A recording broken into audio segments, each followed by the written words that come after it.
Ernesto, buenas noches. ¿Cómo estás? Ernesto Tenema, por supuesto. ¿Cómo estás? ¿Qué tal, Luis, Romina, el chico? ¿Cómo andan? Un placer verte. En cuarentena total estás. Por ahora en cuarentena total, sí, tengo un problemita de presión alta que mi médico me ha obligado a quedarme en casa y además me parece que quienes tenemos algún tipo de figuración pública, si tenemos un problema, es como un mal ejemplo Total. salir. Entonces, Me deja que arranco de lo sí. particular a lo general porque quiero escucharte en general de la cuarentena, pero estamos discutiendo con Romina, con Calvo, con Nacho y con Maxi el tema político. Mi diagnóstico es que se terminó la paz, implosionó la política junto con el temor sanitario. ¿Estás viendo esto? ¿Estás viendo que empezó la rosca política de vuelta en medio de la pandemia? Mira, yo tengo una visión un poquito diferente. Yo creo que hay en este momento en la humanidad y en la Argentina también una historia muy grande, inédita, que nos desborda a todos de angustia y también de interés, que es la manera en que nos organizamos, tanto en lo sanitario como en lo económico, para pelear contra una de las mayores amenazas que tuvo la humanidad desde la Segunda Guerra Mundial.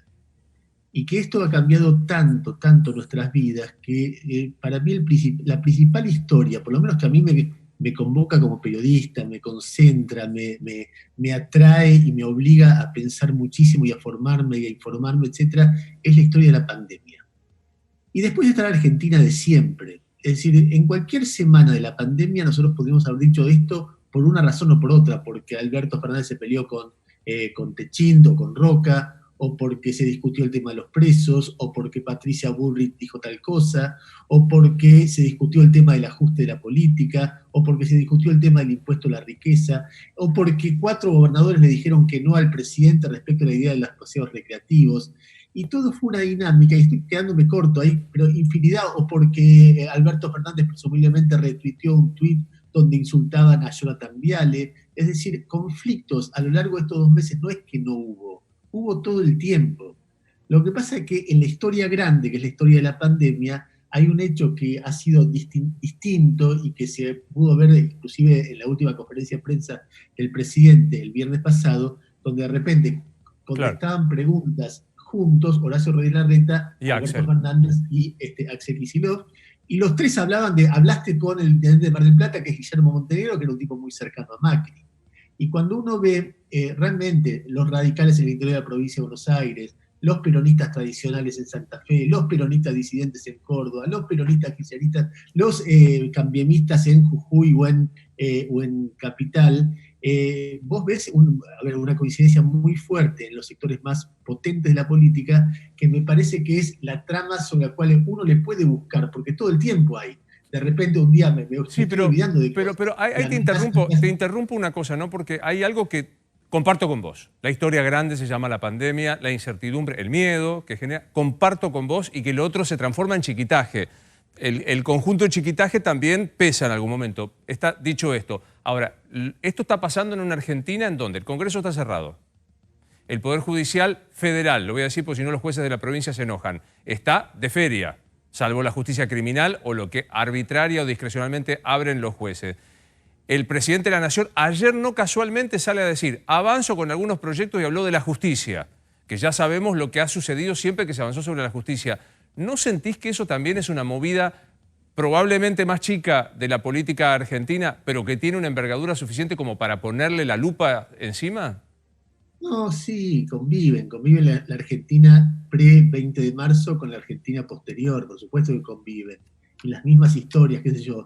Vos estabas diciendo lo de la Corte. Lo de la Corte está vinculado, uno no lo puede no vincular con la amenaza sobre la Corte, hablando de sangre, que hace Cristina cuando retuitea un hilo de una de sus colaboradoras. Entonces uno ve todo eso, por supuesto que está, pero esas son las tensiones habituales que tiene la política argentina, y que se manifiestan, es imposible clausurarlo.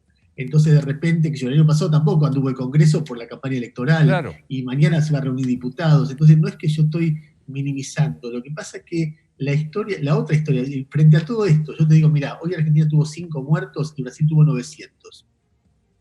Y los 4 países que más muertos tuvieron fueron Estados Unidos, México, Brasil y Reino Unido, que son los países que cancherearon y hasta hoy Sí. algunos hasta hoy están diciendo no sirve la cuarentena.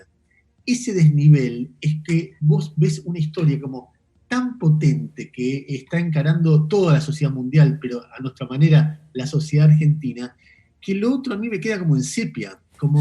Yo comparto, pero sí, comparto tu diagnóstico. Comparto tu diagnóstico. No. Me preocupa que lo tan iluminado en colores, que para poner esta comparación que pones del color sepia y lo de colores, no vaya a ser cosa que la cuestión de la sepia, que forma parte de lo que afortunadamente en algún momento se va a superar, que es la pandemia, quede consolidado de una manera que no sea la más democrática, la más participativa posible. Vos sabés que yo tengo muchos miedos en este momento. Ese no es el principal. No digo que no lo tenga, pero no es el principal. Tengo miedo respecto de cómo evoluciona la cuestión sanitaria. Ese es el primer miedo que tengo. Tengo miedo de cómo resulta la situación económica, porque hay muchísimas preguntas. ¿Cuánto tiempo se puede sostener con un nivel de actividad realmente muy bajo? Tengo miedo a que si estas dos cosas no resultan, la situación del país derive en una anarquía o en una situación totalitaria, pero por otro lado, no porque el gobierno logre edificar un autoritarismo, sino porque la sociedad enojada elija a algún aventurero. Y después, el otro miedo te digo que es menor, porque veo que incluso en la pandemia no es fácil de hacer eso. Entonces, por ejemplo, cuando el presidente trató de estimular el envío o establecer gestionar mal la idea de descomprimir las cárceles, la sociedad lo frenó desde las casas. Y cuando el presidente quiso imponer por vía propia que la gente saliera a la calle, 4 gobernadores de líneas distintas firmaron una carta diciendo no estamos de acuerdo.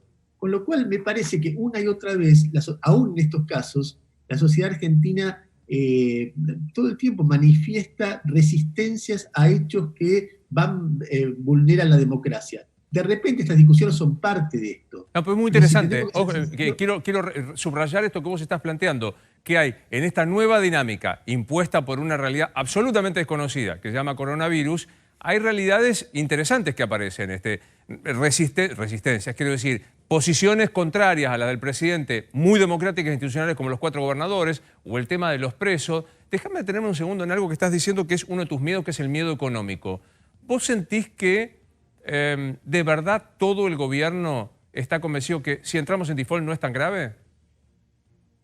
No, me parece que el gobierno el viernes tuvo una respuesta muy categórica a su principal propuesta y que a partir del viernes empezó una negociación contra reloj que ahora me da la impresión de que va a tener un poquito más de tiempo porque están viendo cómo firmar una extensión del plazo más allá del 22 de mayo, pero me parece que el gobierno mayoritariamente tiene la intención de evitar el default.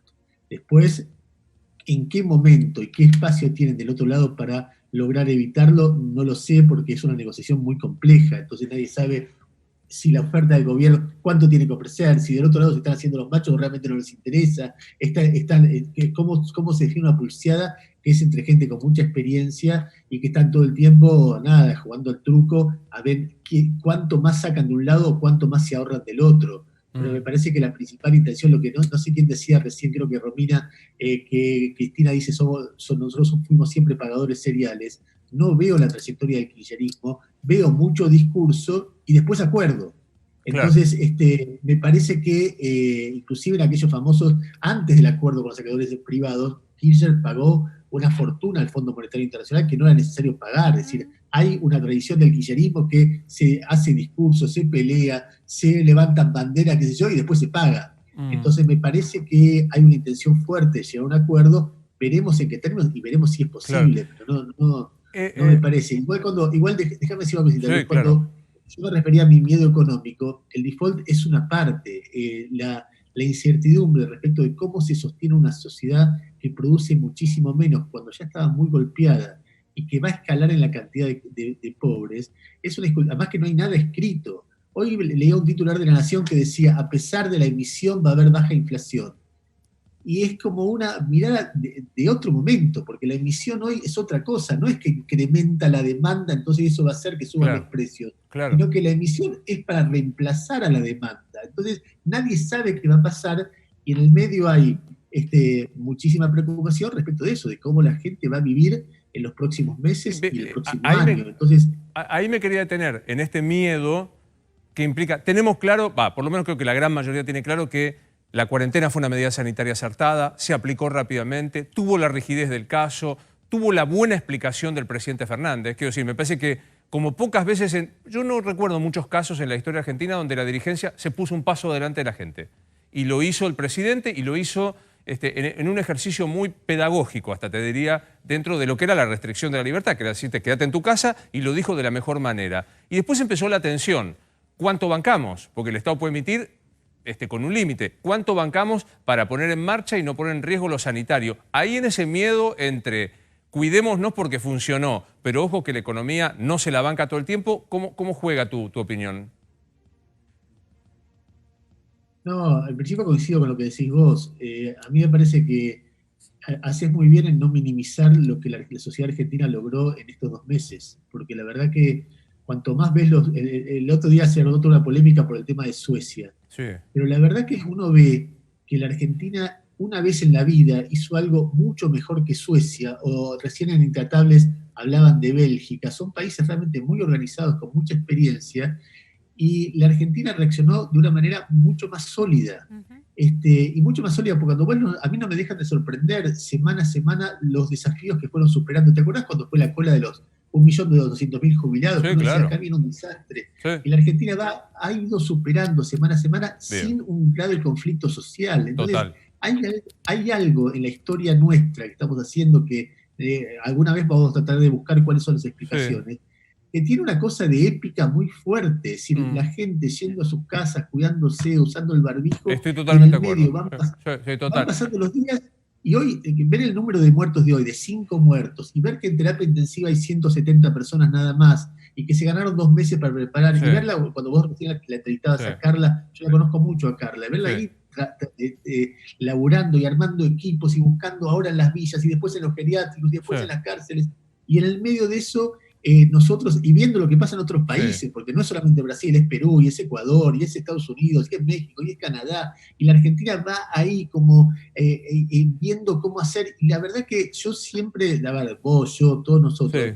hemos visto cómo la conducción política maltrataba mucho al país en estas últimas décadas. Sí, Y sí. la verdad que en estos 2 meses la conducción política en general, y estoy hablando de todos los sectores políticos, ha dado un ejemplo para mí muy inesperado. Total. Muy inesperado. Ernesto, sí, se me escapa el tiempo y quiero, por las dudas, por si viste mi sonrisa no era dedicada a vos, sino a Beatriz Arlo, que está detrás de cámara, que va a estar en el mano a mano. No creas que hay un gesto de afecto mío, nada, todo lo contrario. Un placer verte y espero que vengas cuando se levante la cuarentena, que te sientes a la mesa con nosotros.